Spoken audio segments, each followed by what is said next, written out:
Hello guys, आज हम आपको इस वीडियो में दिखाएंगे कि डेल्टा की एचएमआई से डेल्टा के पीएलसी को कैसे ऑपरेट करते हैं।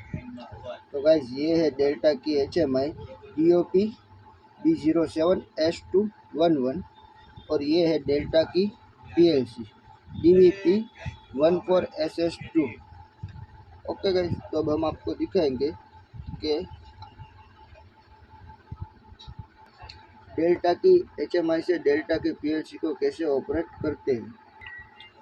ओके गाइस, अभी हमने सिर्फ दो आउटपुट की प्रोग्रामिंग की है, Y0 और Y1 की। तो गाइस, ये है Y0 फॉरवर्ड ऑन ऑफ के लिए।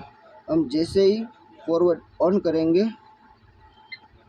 देखो गाइस, Y0 ऑन हो गया। जैसे ही हम फॉरवर्ड ऑफ करेंगे, Y0 ऑफ हो गया। ऐसे ही रिवर्स ऑन ऑफ के लिए गाइस, देखो रिवर्स जैसे ही हम ऑन करेंगे, ये Y1 ऑन हो गया। जैसे ही हम रिवर्स ऑफ करेंगे, Y1 ऑफ हो गया।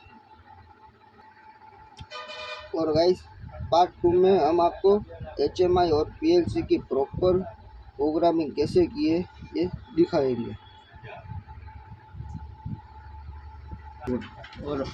और अगर गाइस आप हमारे YouTube चैनल पे नए हैं तो हमारी YouTube चैनल को सब्सक्राइब कीजिए और बेल आइकन को दबा दीजिए।